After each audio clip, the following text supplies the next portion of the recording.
linda iglesia.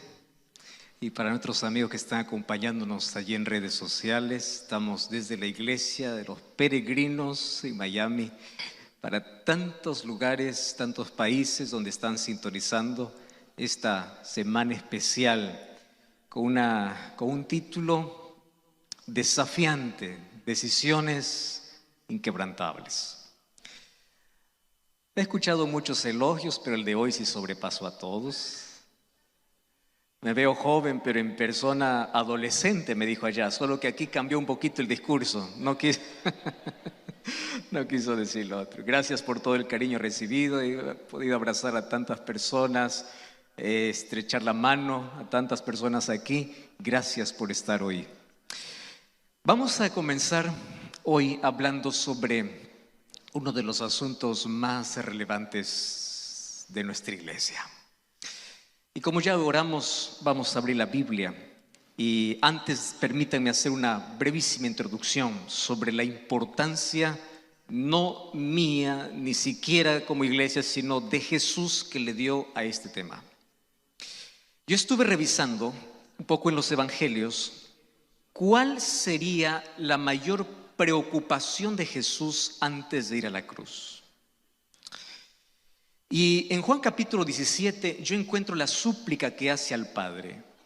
Y le dice: Padre, yo quiero que ellos sean uno, así como tú y yo somos uno.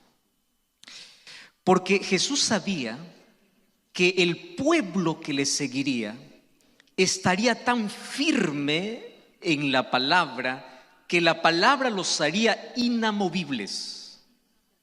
Pero había un espacio donde Satanás podía aprovechar, y es dividiéndolos, causando problemas internos para poder dividir no la doctrina, sino los miembros de iglesia a través de doctrinas equivocadas.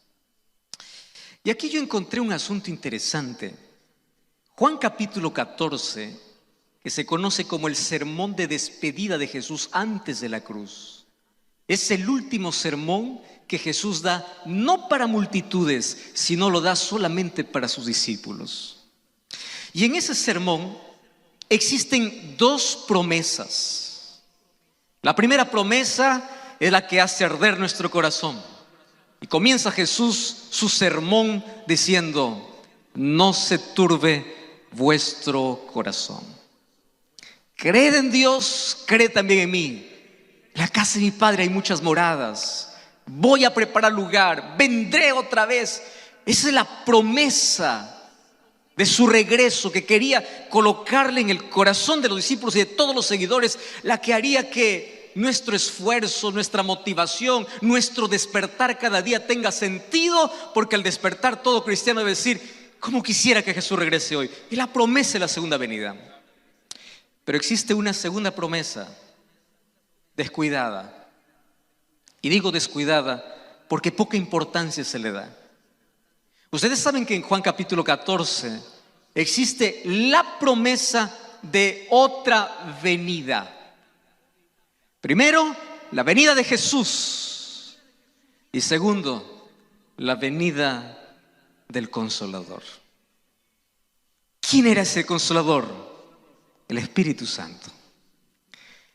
¿Cuál es la garantía que Jesús me da de que Él va a volver por segunda vez? Porque ha pasado tanto tiempo y puede ser que en el transcurso del tiempo las cosas vayan enfriando. El fuego, el fervor, la entrega del comienzo vaya perdiéndose, vaya diluyéndose en el tiempo. Pero ¿qué cosa me garantiza que Jesús viene por segunda vez? Es que Él ya cumplió la promesa de la venida del Consolador. Entonces, Jesús dijo: yo vendré otra vez, pero antes de que yo venga a este mundo por segunda vez, os enviaré ¿a quién? Al Espíritu Santo. Y hay dos cosas que me garantizan la venida de Jesús. La primera es su primera venida al nacer y morir. Y la segunda es que del último sermón ya una promesa está cumplida: el Espíritu Santo. Eso me garantiza que Él vuelve. Pero aquí viene un asunto interesante. Cuando se habla del Espíritu Santo, ha surgido tantas hipótesis e ideas extremadamente fantasiosas creadas por la mente humana.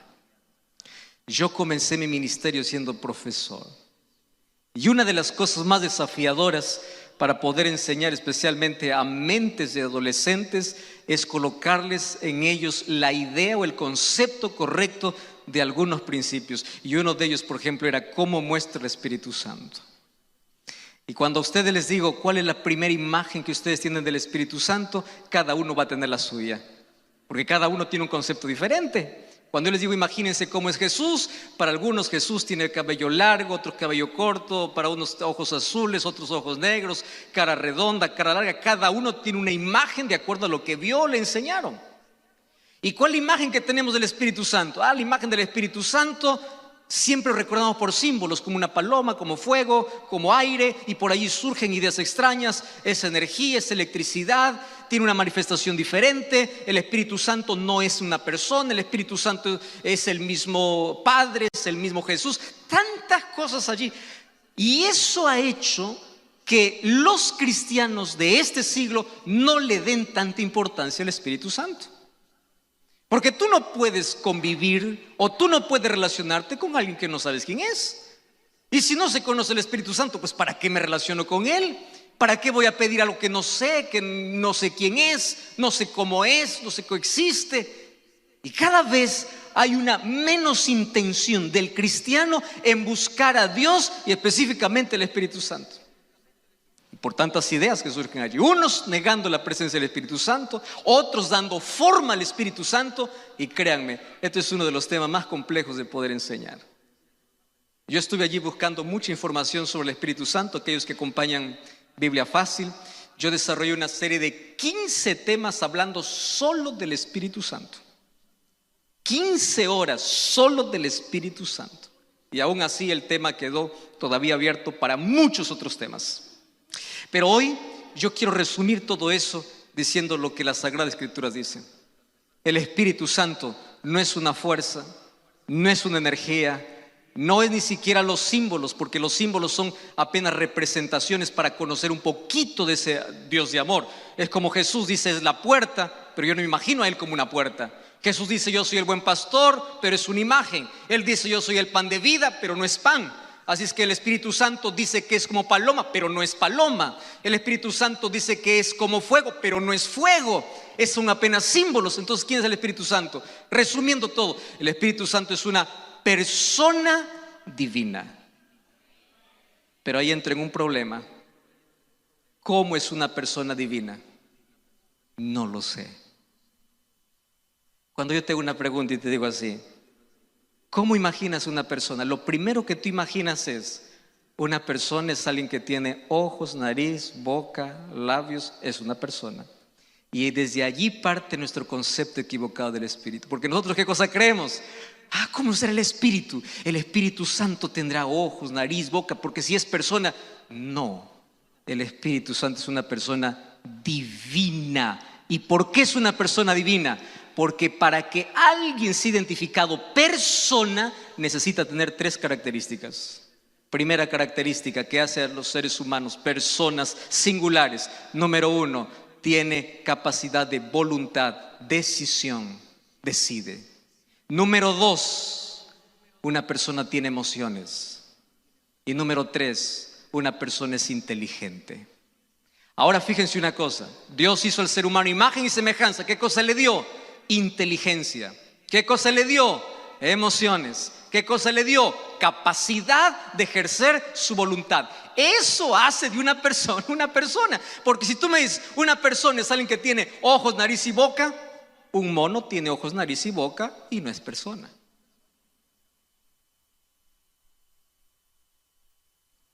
¿Quién es el Espíritu Santo? Una persona divina. Y el único de los 3, hablando del Padre, Hijo y el Espíritu Santo, que es parecido por ser semejante al ser humano en todo, menos en pecar, es Jesucristo. Pero del Padre y del Espíritu Santo, la Biblia solo dice es una persona divina. cuando hablamos del Espíritu Santo, tiene todos los atributos de Dios Padre y Dios Hijo y todo, y eso podemos hablar extensamente, pero aquí voy al punto que quiero mostrarles. Antes de ir Jesús dijo: yo vendré, pero antes viene el Espíritu Santo. Y ustedes, cuando van a Hechos capítulo 1, van a encontrar una cosa impresionante. Cuando Jesús sube para el cielo, ¿saben qué es el último tema que Jesús toca? La venida del Espíritu. Y los discípulos allí están preocupados, le dicen: Señor, tú vas a reconstruir y restaurar nuestro reino. Y Jesús dice: eso no les compete a ustedes, dejen los tiempos para el Padre, pero vendrá el Espíritu Santo. Lo último que Jesús dijo a sus discípulos es: esperen el Espíritu, esperen el Espíritu, esperen el Espíritu. Él les dará poder, con Él podrán predicar al mundo, estremecer el mundo, transformar el mundo. No es su capacidad, no es su tecnología, no es el poder, no es su intelecto, es el poder del Espíritu, porque Él los guiará. Ahora, qué interesante, el último tema que Jesús toca antes de ir al cielo es el Espíritu Santo. Recibiréis poder. ¿Y saben qué cosa más me fascina? Es que en Mateo capítulo 24 Jesús presenta 7 parábolas para poder decirnos cómo el cristiano se prepara para la venida de Jesús. Hay por allí muchas teorías. Para prepararse para la venida de Jesús hay que hacer esto. No, Jesús mostró 7 cosas en 7 parábolas, de los cuales se pueden resumir en las 3 más grandes parábolas narradas en Mateo 24, Mateo 24 y Mateo 25. Mateo 24 habla de las señales, Mateo 25 habla de cómo estar preparado. Y la primera parábola que habla Jesús en Mateo 25, ¿de qué se trata? ¿Recuerdan ustedes? ¿Cuál es la primera parábola? Las 10 vírgenes. Presenta las señales de su venida. Esto ocurrirá antes de que yo regrese. Pero antes de que yo regrese, ustedes necesitan estar preparados. Y ahí está la diferencia del creyente y de aquel que no lo es. El creyente, ante los sucesos que acontecen en el mundo, no está alarmado, sino está preparado. Todos se alarman, el cristiano se prepara. Todos se asustan, el cristiano dice: ya sabía que esto venía. El cristiano no anda asustado, el cristiano anda preparado porque tiene luz. Y esa luz Dios nos mostró. Entonces las señales nos dicen cuánto puede faltar, cuánto tiempo falta. Pero el capítulo 25 dice: ustedes necesitan estar preparados. Y Jesús me explica que para estar preparados para su venida, yo necesito 3 acciones específicas. Y cuando hablo de acciones, esto puede asustar a muchos. ¿Por qué? Porque la salvación es por gracia. Y gracias a Dios que es así. No es por todo lo que yo pueda hacer, es por la gracia de Dios. Pero no confundas: la gracia que salva es la gracia que transforma. Tú puedes ir a Jesús como estás, pero Él nunca te deja como llegaste. La verdadera gracia transforma. Y si la gracia no te transforma, no es gracia. Porque nadie podrá llegar al cielo teniendo el carácter que tuvo por la deformidad del pecado. Llegaremos siendo transformados por la gracia de Dios. ¿Recuerdan al hijo pródigo? El hijo pródigo, cuando fue a la casa del padre, él no dijo: voy a bañarme, voy a cambiarme. No, él fue maloliente, pestilente, oliendo a cerdo, con su miserableza, sucio. El Padre lo recibe, porque es así como Dios lo recibe. Dios no quiere que tú hagas algo para ir a Él. Él quiere que vayas como estás, con tu inmundicia, con tu vida como estás. Pero muchos se confunden. Jesús me acepta como estoy, pero cuando Él me abraza, yo sigo como estoy. Allí no funciona así. Jesús me puede abrazar con el mal olor de pecado. Jesús me puede recibir con la inmundicia de pecado. Pero después que me abraza y me recibe como soy, ¿qué cosa dice? Cámbienlo, vístenlo, pónganle un anillo, vamos a hacer fiesta, báñenlo, porque la gracia que recibe para perdonar es la gracia para transformar. Ahora, ¿saben qué es interesante? Ese trabajo es el trabajo del Espíritu. El Espíritu Santo trabaja en 2 direcciones. Primera dirección: de afuera para adentro, para convencer. Porque el único capaz de convencer de pecado es el Espíritu Santo. Las personas podemos convencer de muchos asuntos, menos de pecado. Así que cuando una persona dice, yo tengo necesidad de Dios, yo estoy convencido, estoy arrepentido, no es palabrería, no es predicación, no es convicción humana, es el poder del Espíritu trabajando. Pero muchos solamente han permitido que el Espíritu Santo les convenza, pero no los convierta. Y hay una tremenda diferencia entre estar convencido y estar convertido. Muchos están convencidos y no convertidos. ¿Saben por qué? Porque no entendieron la obra del Espíritu Santo. ¿Y qué cosa me enseña Jesús? 3 acciones, no se olviden. Primera acción, parábola de las 10 vírgenes. 10 esperando al novio. Eso era normal en la cultura de Jesús. Las novias le esperaban en su casa. El novio venía y la novia salía acompañada por 10 señoritas más hasta la casa del novio, que era la casa del padre, donde comenzaba la fiesta. La fiesta duraba más o menos una semana y durante toda esa semana pues había fiesta, algarabía. Ahora en la parábola, las 10 que son invitadas responden el llamado, las 10 se bañan, las 10 se visten, las 10 aceptan, pero de las 10 hay una diferencia. 5 los llama prudentes y 5 insensatas. Presten atención, las 10 vírgenes no son buenas ni malas, simplemente son prudentes e insensatas. Dentro del pueblo de Dios no podemos decir quién es bueno y quién es malo, porque eso lo determina Dios. Lo que podemos evidenciar es prudente o insensato. ¿Y cuál es la diferencia entre un prudente o insensato? No es la lámpara. ¿Cuál es la diferencia? El aceite. ¿Qué es la lámpara? Salmo 119, 105, ¿qué cosa dice? Lámpara es de mis pies tu palabra, lumbrera mi camino. Zacarías capítulo 4, haciendo referencia al Espíritu Santo, dice que es como el aceite. Entonces, el pueblo de Dios, los seguidores de Jesús, tendrían 2 características que los haría singulares en el mundo. Primera característica, la palabra. Y segunda característica, el Espíritu. Ahora van a repetir. ¿Cuál es la primera característica del pueblo de Dios? Número 1, más fuerte. Número 1, número 2, número 1, número 2, número 1, número 2. Y ahora estamos en una crisis. ¿Por qué razón? Porque muchos que creen ser parte del pueblo de Dios ya no estudian la palabra ni creen más en la palabra. ¿Ustedes saben cuánta gente hay que coloca sus sentimientos por encima de la palabra? Hoy la gente ya no dice si es Dios, la Biblia que está de acuerdo. Dice, yo siento. Los sentimientos están por encima de los principios. ¿Cuántas veces yo tengo que predicar un mensaje diciendo, la Biblia dice eso? Y la gente responde, pero yo siento otra cosa. O sea, la gente le hace caso más a lo que siente. Yo me siento bien.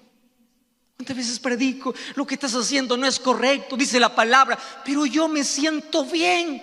¿Y quién te dijo que los sentimientos están por encima de la palabra? ¿Quién te dijo que lo que crees, lo que opinas está por encima de la palabra? Y es preocupante porque ahora el pueblo, inclusive de parte de los que esperan a Jesús, ya no quieren más fundamentarse en la palabra, sino van tras tendencias, tras youtubers, tras influencers, lo que el pastor dice, lo que tal fulano dice, y no lo que la palabra dice.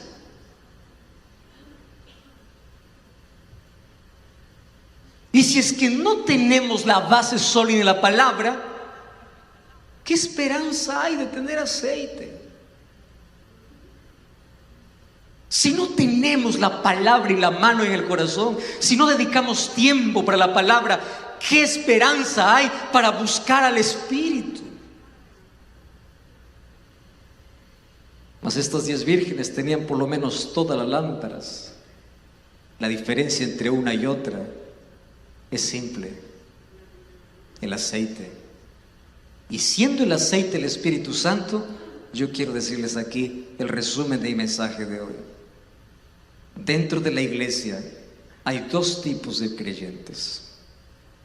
Creyentes que tienen conocimiento y creyentes que tienen experiencia real con Cristo.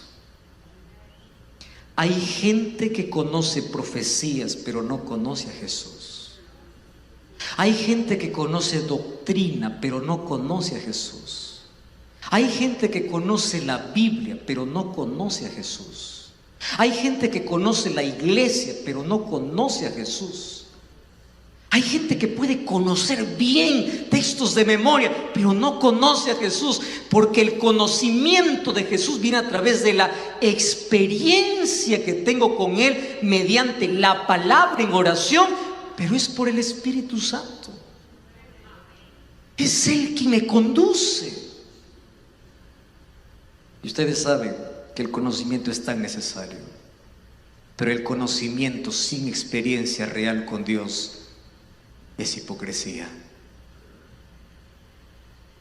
¿Ustedes saben cuánto sabían los fariseos de las Escrituras? Mucho. ¿Y qué cosa dijo a los fariseos Jesús? Sepulcros blanqueados. Conocimiento es necesario, pero conocimiento sin experiencia real con Dios es hipocresía. Aceite. Es el aceite lo que hace diferente. Y allí entonces vamos analizando el texto de la parábola que Jesús contó en Mateo capítulo 25. Dice que 10 vírgenes estaban con sus lámparas que salieron a recibir al esposo. Mateo capítulo 25, versículo 3. Insensatas tomaron sus lámparas, pero no tomaron aceite. Las prudentes tomaron aceite, pero cuando se tardó el esposo, cabecearon todas y se durmieron. A la medianoche se oyó un clamor: viene el esposo, salid a recibirle. Todas aquellas vírgenes se levantaron, arreglaron sus lámparas. Las insensatas dijeron a las prudentes: dadnos de vuestro aceite, nuestras lámparas se apagan. Mas las prudentes respondieron diciendo: para que no nos falte a nosotros ni a ustedes, vayan a los que venden, compren y vuelvan. Mientras ellas iban a comprar, vino el esposo, cerró la puerta. Cuando ellos tocaron la puerta, Él les dijo: no los conozco. Y Jesús termina su parábola diciendo así: velad, porque no sabéis el día ni la hora en que el Hijo del Hombre ha de venir. O sea, junto a la palabra tiene que ir el aceite.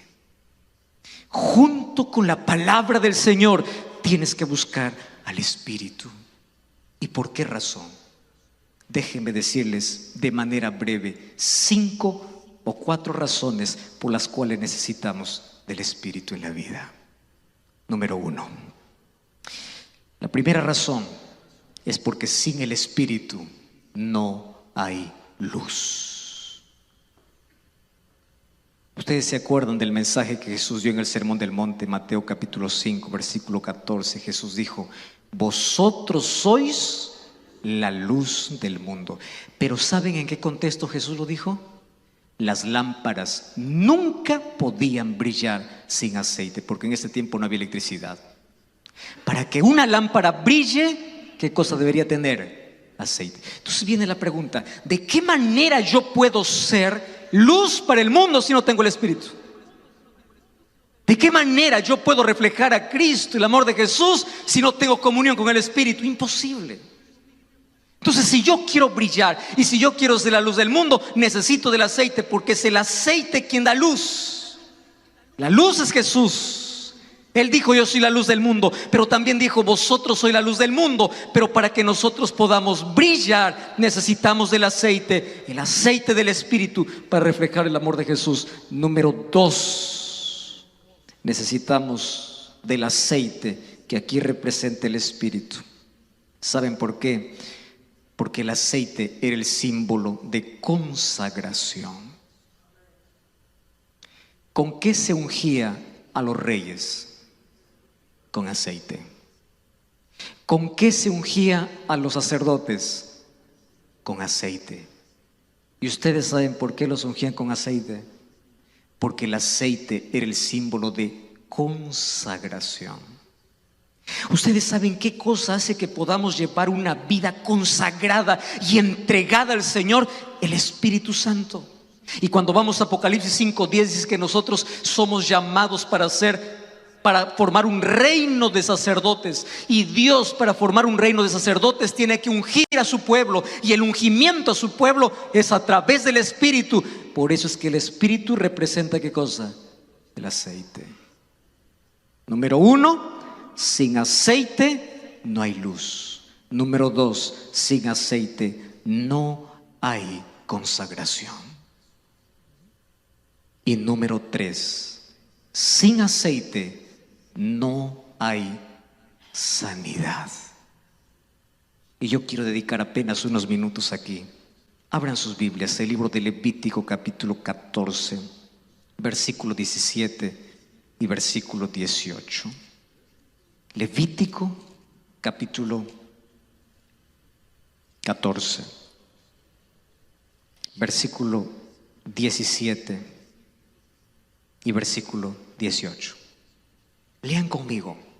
Miren para qué más se usaba el aceite y por qué estas 10 vírgenes quedaron fuera sin la fiesta, a pesar de que estaban esperando al novio.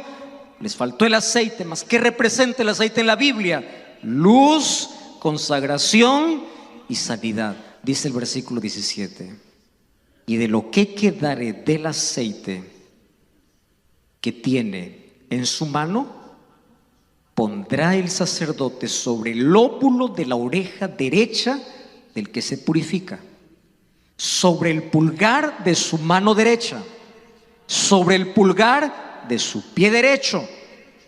¿Encima de qué lo pondrá el aceite? ¿Qué cosa dice el texto? ¿Encima de qué? De la sangre. Repitan otra vez. ¿Encima de qué colocaré el aceite el sacerdote? Encima de la sangre.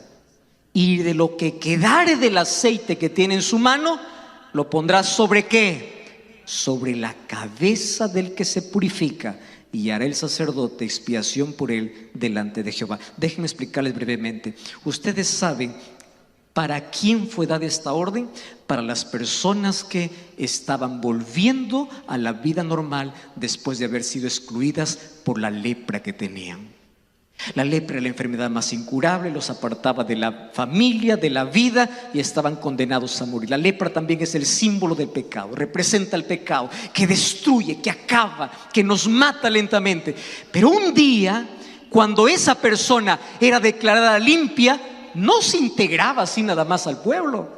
Tenía que pasar por un proceso de purificación. Y ahora préstenme atención aquí. Ese proceso de purificación demandaba de 2 cosas. Número 1, sangre. Y número 2, aceite. No se olviden eso. ¿Mediante qué 2 cosas se purificaba a un leproso cuando ya estaba sano? Número 1, sangre. Número 2, entonces, ¿qué cosa se hacía con la sangre? Con la sangre se esparciaba todo el cuerpo. Y se colocaba específicamente sangre en algunas partes específicas del cuerpo. ¿Dónde? Cabeza, lóbulo derecho de la oreja, mano derecha, pulgar de la mano derecha. ¿Y dónde más? Pie derecho. La primera parte era sangre. Pero después que se colocaba la sangre, ¿qué cosa se colocaba? ¿Y por qué? El aceite era símbolo ¿de qué? Del Espíritu. ¿Saben qué cosa significa? Primero es la purificación, luego la santificación.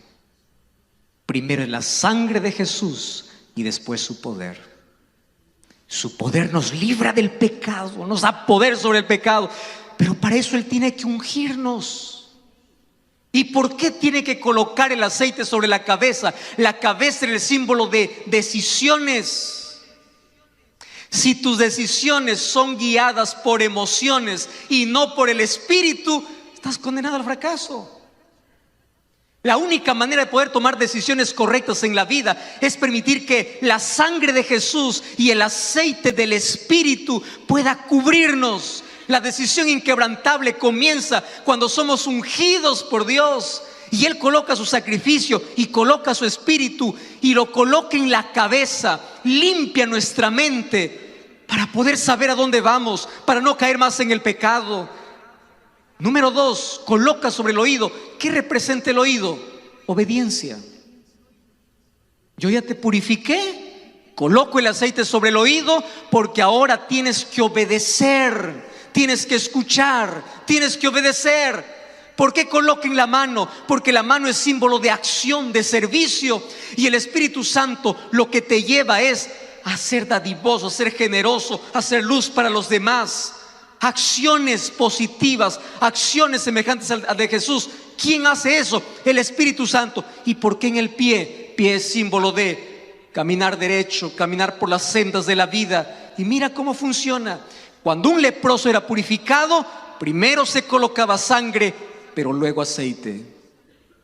El sacrificio de Jesús nos salva, pero el aceite, que es el símbolo del Espíritu, nos santifica y nos hace aptos para el reino. Cabeza, oído, mano y pie significa sin el Espíritu Santo. Primero, sin el sacrificio de Jesús. Número 2, sin el Espíritu Santo. No importa cuán limpio parezcas, continúas en la lepra del pecado.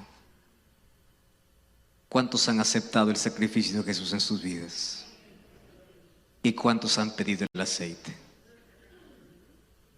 Aceite. Entonces, solamente para recordarles, el aceite era necesario hasta aquí para 3 cosas. Número 1, ¿recuerdan? ¿Cuál era número 1? Luz. Sin aceite no hay luz. Número 2, ¿qué cosa era? Muy bien. Y número 3, sanidad. Por eso necesitamos el Espíritu. Pero hay una cuarta. Y vamos una vez más al texto bíblico. La razón por qué necesitamos ser prudentes y por qué necesitamos del aceite del Espíritu en nuestra vida. Vamos al libro de Salmos, capítulo 45, versículo 7. Salmos 45, 7. Dice así: has amado la justicia y has aborrecido la maldad. Por tanto, te ungió Dios, el Dios tuyo. ¿Con qué te ungió? Con aceite.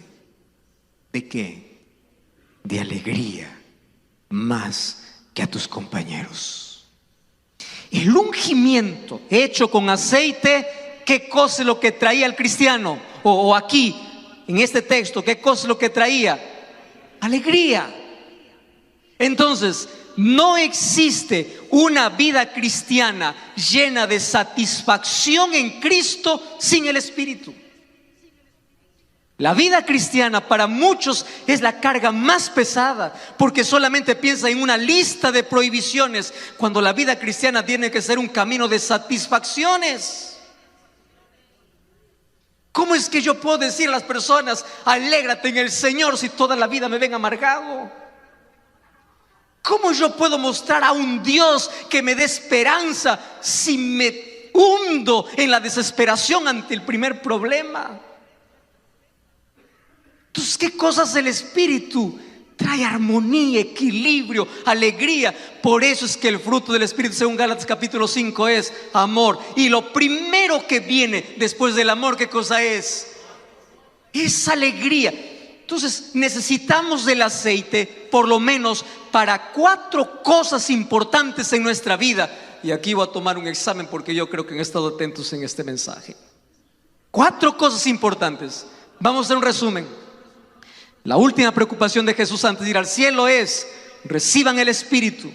El último mensaje de Jesús es: esperen el Espíritu. Él les dará poder, Él los guiará, Él los limpiará, Él convencerá de pecado. Él os hará recordar todas las cosas. El Espíritu Santo tendrá el control del remanente, del pueblo de Dios. Él los santificará. Pero ese Espíritu es necesario, porque sin el Espíritu habrá 4 cosas imposibles para todo cristiano. Número 1, sin aceite no se puede brillar. Sin aceite no hay luz. Y aquel que no anda en luz, ¿dónde está? En la oscuridad. Entonces no importa cuántos años tengas en la iglesia, si no tienes el aceite y no brillas, sigues en oscuridad. Número 2, sin aceite no hay consagración.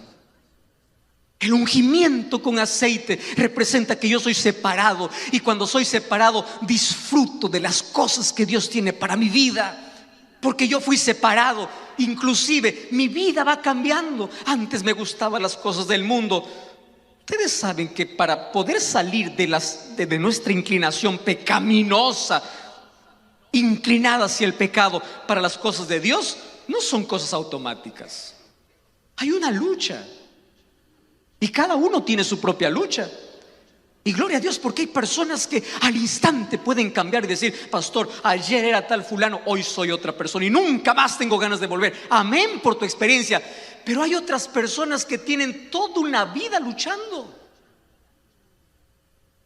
Conozco tanta gente: pastor, yo soy un poquito infeliz en la iglesia porque la iglesia parece que prohíbe. Claro, entendieron mal el asunto, porque la iglesia no prohíbe. Lo que queremos hacer en la iglesia es que la iglesia camine en armonía con los principios establecidos por Dios. Pero hay personas que no entienden y luchan con eso. ¿Qué cosa les falta entender? Esa consagración. Para eso necesitan el Espíritu Santo. Yo quiero que entiendas una cosa: la gente nunca cambia cuando tú los apuntas. La gente cambia cuando tú oras por ellos. La gente cambia cuando tú te acercas y le dices: vamos a buscar juntos al Espíritu. La gente no cambia por una noche de culto. La gente cambia cuando, saliendo del culto, va a su casa a ponerse de rodillas en la presencia de Dios. La gente no cambia por un asunto específico en la vida. La gente cambia en la medida que pasa tiempo con Dios. Por eso es que hay tanta gente que está 50 años en la iglesia con la vida de 50 años atrás, porque se conforman con un culto y se olvidan que la búsqueda del aceite y del Espíritu es todo momento, es todos los días, es toda la semana. Consagración. ¿Qué me consagra? ¿Qué hace diferente? ¿Qué rompe mi esclavitud? ¿Qué me hace separado para Dios? El Espíritu Santo. Número 3, ¿qué cosa es el aceite? Sanidad. Y créeme una cosa: el aceite del Espíritu no solamente nos sana de las grandes secuelas que nos deja el pecado. El aceite del Espíritu también sana nuestros vacíos, también cubre nuestra vida. Y finalmente, sin aceite, la vida cristiana sería una vida de amargura y tristeza. Si tu cristianismo no te hace feliz, es porque te falta el aceite. Si ser cristiano no te hace feliz y te hace una persona amargada, aislada de todos los demás, criticón de todos los demás, juzgando a todos los demás, te aseguro que lo que te falta es el aceite. Y el aceite del Espíritu es aquello que finalmente nos permite entrar en las bodas del Cordero. La gente, o las prudentes, entraron porque tenían 2 cosas en sus vidas. Número 1, lámpara, y número 2, el aceite. A mí me encanta cómo termina esta parábola, y no me encanta por el final específicamente, sino por la manera como Jesús nos muestra. Y Jesús termina así: las que se fueron a comprar, cuando volvieron, ellas tenían la intención, ellas tenían el deseo, pero no tenían la experiencia. Cuando querían entrar a la fiesta, el esposo sale y le dice: ¿quiénes son ustedes? Ahora les hago la pregunta: ¿acaso ellas no habían estado esperando al esposo? ¿Por qué el esposo no les conoce? Y aquí viene la lección importantísima. No os conozco, apartaos de mí. ¿Y cuál es la lección que Jesús da?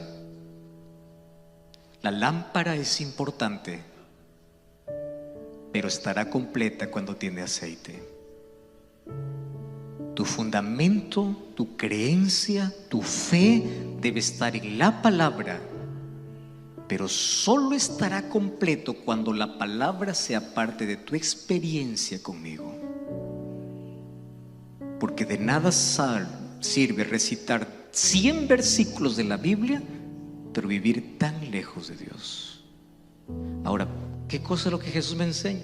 En Mateo capítulo 7 dice: muchos me dirán aquel día, en tu nombre, en tu nombre, en tu nombre. ¿Y qué cosa yo les diré?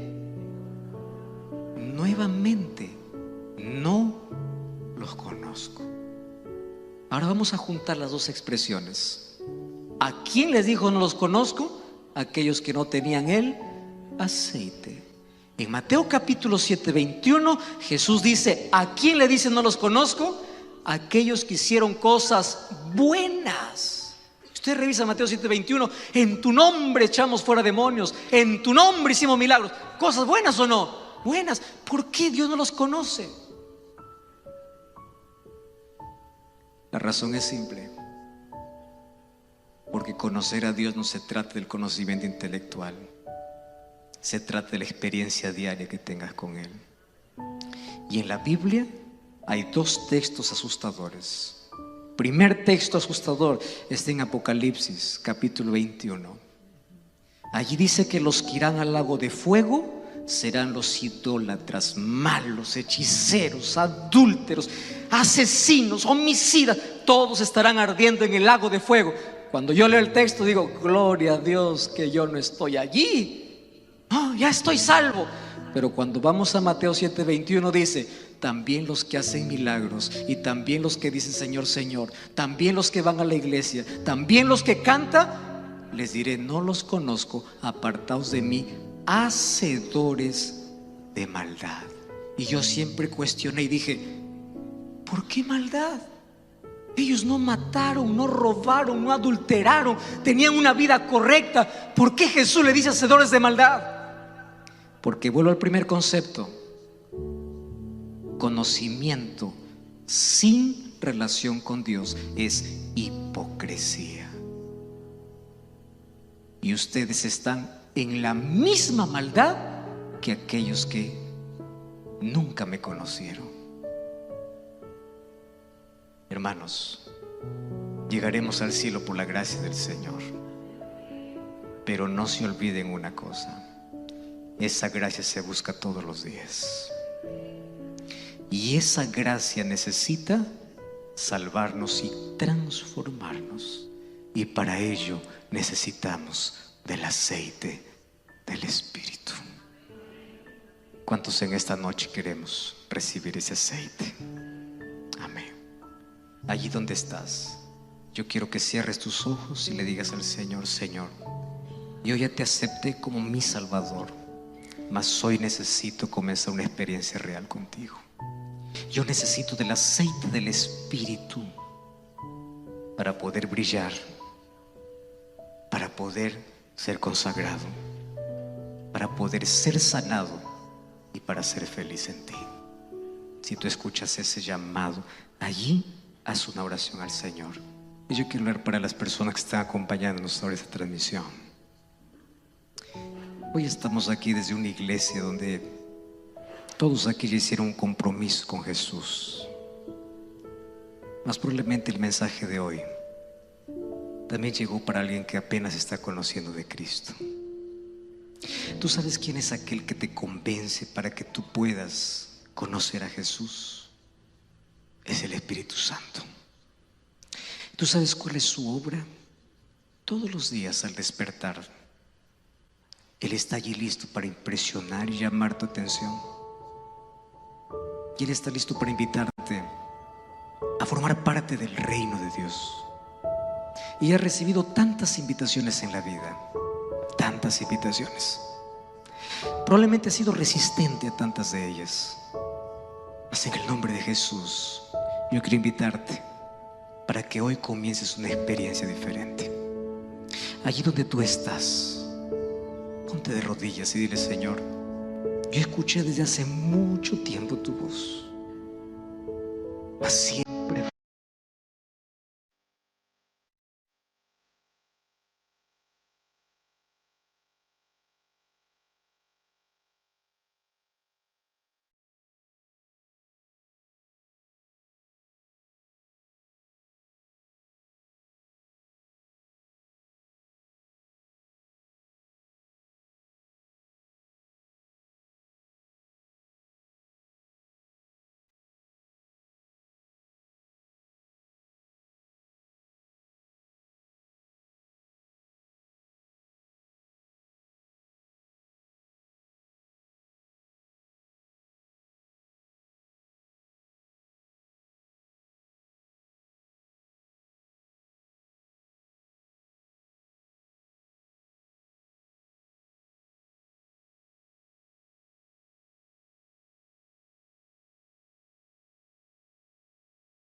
fue resistente.